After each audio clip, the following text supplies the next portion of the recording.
que abriu o mar? Moisés. Moisés. Aí tá certo.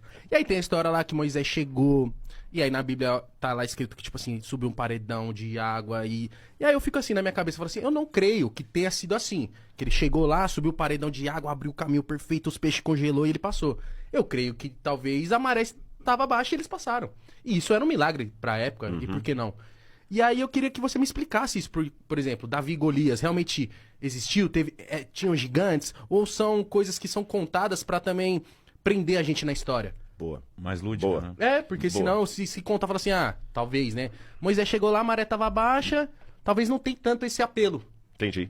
Eu vou responder isso em 3 níveis, só que antes eu quero me desculpar com o público e aproveitar a deixa, que eu esqueci, eu ia trazer para vocês, mas tá a promessa aqui no ar, a galera toda tá ouvindo, tá vendo. Já tá Eu vou dando mandar pelo desculpinha. correio, eu escrevi um livro que o título é O Ceticismo da Fé, porque às vezes é preciso Esse livro é duvidar para ótimo. crer. Uhum. E eu vou mandar para vocês aqui, só para você entender como é que eu fico à vontade com perguntas, tá bom?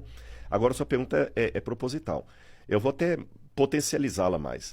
Há histórias muito estranhas na Bíblia, uma virgem que deu à luz a um menino, um Jesus que andou sobre as águas, que Multiplicou pães. parece história do X-Men, Sim. né? Ou misturado com DC Comics, alguma coisa assim.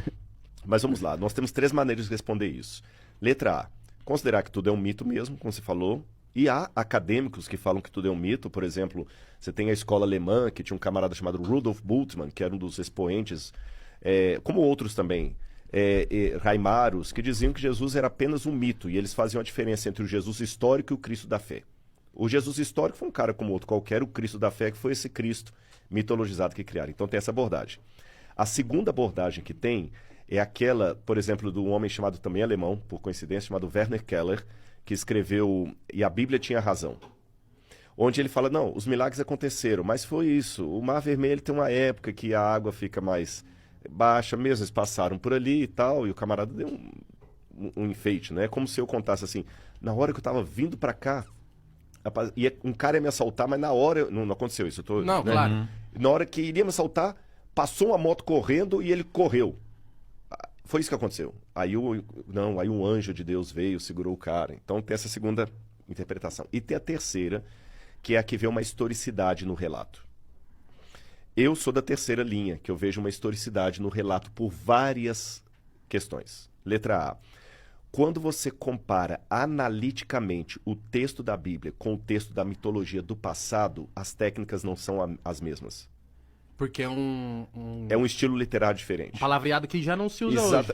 Mesmo para a época. Sim. Porque na época tinha mito. Você tinha as fábulas de Esopo, você tinha a mitologia de Homero, a Hesíodo, que contava as mitologias gregas. E o jeito também tem as mitologias mesopotâmicas. O modo como a Bíblia está escrito definitivamente não é uma característica de mito. Eu vou dar um exemplo para a galera entender. Lembra do Jô Soares? Lembro. Eu fui 3 vezes ao Jô Soares. Que legal, cara. 3 vezes na época. O Jô Soares não é um podcast. Não. Aí se no futuro alguém falar, não, o Jô Soares era um podcast. Alguém que conhece vai falar, não era porque era uma entrevista, o podcast também era. Mas o podcast tem essas e essas e essas características que o Jô Soares não tem. O Jô Soares tinha pauta, podcast não tem pauta. O Jô Soares era controlado o tempo, podcast não é, tinha edição. Então você sabe diferenciar um podcast de um talk show. Porque eu vivi essa época. Você vê essa época. Tá. Hoje, eu como arqueólogo, fazendo uma análise da literatura do passado, eu digo, literatura de mitologia tem características que a Bíblia não tem. Tá. Olhando pra cá parece a mesma coisa, igual alguém do futuro, é tudo entrevista. Não é, tem diferença. Então essa sua terceira linhagem, você acredita que aconteceu o quê? Vou colocar do Êxodo, por exemplo. Alguma coisa realmente fantástica aconteceu. Eu não acredito na ideia que a água baixinha, porque a Bíblia fala que o exército de Faraó foi afogado depois pelas águas. Sim. Então, se foi água baixinha, como é que essa água baixinha? Aí o milagre fica pior ainda, né? Então, o que acontece? Quando eu saio da Bíblia e vou para a cultura egípcia e eu encontro alguma coisa, encontro. Vou dar alguns exemplos para vocês. Muita gente pensa erroneamente que o faraó do Êxodo era Ramsés. Até o filme da Disney mostra isso, pode uma passagem da Bíblia meio anacrônica lá. O faraó do Êxodo tem tudo para ser Tutmoses III.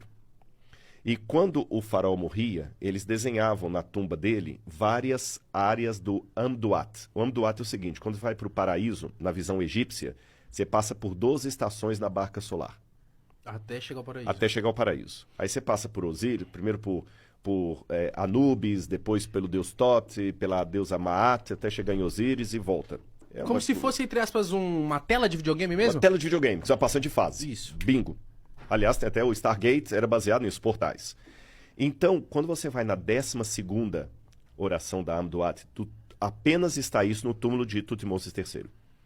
Ele pede estranhamente que os deuses protejam a multidão de soldados que morreu afogada por seguir a sua carne e não teve condição de ser sepultada. O Nilo não dava inundação para matar afogado uma multidão inteira. No Egito, no delta do Nilo, não chove. Até hoje. E você tem, inclusive, os desenhos lá da água com os cadáveres todos lá. Sério? Aham. No desenho na parede. Ele está testemunhando que um exército Morreu afogado. morreu afogado. Outra coisa curiosa quando a tumba de Tutmosis foi encontrada, Victor Loré, que era o arqueólogo que encontrou, viu que o túmulo estava intacto. Só que quando abriram o caixão, o sarcófago, a múmia que está sepultada no lugar de Tutmosis III era um rapaz de 20 anos, aproximadamente. E o faraó morreu com 50 e poucos anos. Oxi. Vixe. Então, por alguma razão, os egípcios mumificaram um outro corpo no lugar do faraó. Por quê? Explicou Você isso? sabe? A Bíblia fala que o faraó morreu nas águas do mar com seu exército. Ah, e eles não Então, eles queriam não tiveram- dar o braço a torcer. Exatamente, não tiveram nenhum corpo para recolher de lá. Entendi. Você tem o papiro de Pulver, que está hoje no Museu de Leiden, na Holanda, também escrito, nada de Bíblia, eu estou contando coisas da arqueologia, da egiptologia. E nesse papiro de Pulver, o escriba pede aos deuses proteção e pergunta por que as pragas estão caindo sobre o Egito. E ele menciona algumas pragas, e ele fala, por que o Nilo se tornou em sangue? Por quê? Não, ele questiona de maneira retórica. Ah, tá. É como falar assim, pô, sacanagem, cara, por que Por que fizeram isso Por que comigo? aconteceu fizeram isso isso? comigo? Por que o Nilo se tornou em sangue? Por que os filhos dos nobres estão morrendo de maneira inesperada? Por que os animais estão ficando no canto? Por que a escuridão, ou seja, várias das pragas mencionadas no Êxodo estão ali? Então, fazendo uma correlação, eu tenho um testemunho fora da Bíblia do que o que a Bíblia falou é verdade, e contado por inimigos da Bíblia. Tá certo? E o último elemento que eu coloco agora de ordem mais filosófica, para que um milagre extraordinário aconteça, basta uma coisa, que Deus exista. Porque se ele existiu, é possível.